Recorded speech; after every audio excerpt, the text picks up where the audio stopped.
একদিকে খোঁড়া হচ্ছে কবর, অন্যদিকে প্রস্তুতি নেওয়া হচ্ছে শ্মশানের। একই পরিবারের 4 সদস্যের শেষ গন্তব্য এবার 2 ভিন্ন জায়গায়। স্বামী ও সন্তানের মরদেহ যাবে শ্মশানে, আর স্ত্রী ও শ্বশুরের মরদেহ দাফন করা হবে কবরস্থানে। দেবাশিস দত্ত ও আফসানা শারমিনের পরিবারের কেউ ভাবেননি প্রিয় মানুষগুলোকে এভাবেই বিদায় দিতে হবে। চিকিৎসা শেষে একসঙ্গে দেশে ফেরার কথা ছিল পরিবারের 4 সদস্যের। 4 জনই ফিরলেন দেশে, তবে জীবিত নয়, 4টি কফিনে করে। কলকাতার মির্জা গালিব স্ট্রিটের হোটেল শিখাইনের ভয়াবহ অগ্নিকাণ্ডে গত 18ই আগস্ট রাতে নিহত হন সাংবাদিক দেবাশিস দত্ত, তার স্ত্রী আফসানা শারমিন, ছেলে স্বর্ণশীষ দত্ত ও শ্বশুর আকরাম হোসেন। গত শনিবার বিকেলে বেনাপোল সীমান্ত দিয়ে দেশে আসে তাদের মরদেহ। প্রয়োজনীয় আইনি ও প্রশাসনিক প্রক্রিয়া শেষে রাত 9:30টার দিকে 4টি কফিন পৌঁছায় কুষ্টিয়া শহরে আরুয়াপাড়ার ভাড়া বাসায়। যে বাড়ি থেকে কয়েকদিন আগেই তারা চিকিৎসার জন্য কলকাতায় গিয়েছিলেন, সেই বাড়িতেই এবার তাদের অপেক্ষায় ছিল স্বজনদের কান্না। শেষবারের মতো প্রিয়জনদের দেখতে ছুটে আসেন আত্মীয় স্বজন, সহকর্মী ও স্থানীয় বাসিন্দারা। 4টি কফিন ঘিরে তখন শুধু আহাজারি আর শোক।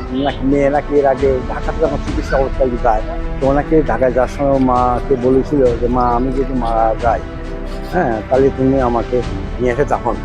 এরপর শুরু হয় 4 জনের শেষ বিদায়। একই পরিবারের 4 জন হলেও ধর্মীয় রীতির কারণে তাদের শেষ যাত্রা হয় 2 ভিন্ন ঠিকানায়। সাংবাদিক দেবাশিস দত্ত ও তার ছোট ছেলে স্বর্ণশীষ দত্তের মরদেহ নেওয়া হয় কুষ্টিয়া মহাশ্মশানে। সেখানে সনাতন ধর্মীয় রীতিতে তাদের শেষকৃত্য সম্পন্ন হয়। অন্যদিকে দেবাশিসের স্ত্রী আফসানা শারমিন ও তার বাবা আকরাম হোসেনকে কুষ্টিয়া পৌর কবরস্থানে মুসলিম ধর্মীয় রীতিতে দাফন করা হয়। একই পরিবারের 4টি জীবন থেমে গেল একই ঘটনায়, অথচ কয়েকদিন আগেও এমন পরিণতির কথা কেউ ভাবেনি। চলতি মাসের 3 তারিখ কুষ্টিয়ার আরুয়াপাড়ার এই বাসা থেকেই স্ত্রী ও ছোট ছেলেকে নিয়ে চিকিৎসার জন্য কলকাতায় গিয়েছিলেন সাংবাদিক দেবাশিস দত্ত। কয়েকদিন পর সেখানে যান তার শ্বশুর আকরাম হোসেনও। চিকিৎসা শেষে বুধবার তাদের দেশে ফেরার কথা ছিল। স্বজনদের অপেক্ষা ছিল তাদের ফিরে আসার, কিন্তু সেই অপেক্ষা শেষ হলো 4টি কফিনে। আর রাতেই কুষ্টিয়ার মাটিতে সম্পন্ন হয় 4 জনের শেষ বিদায়।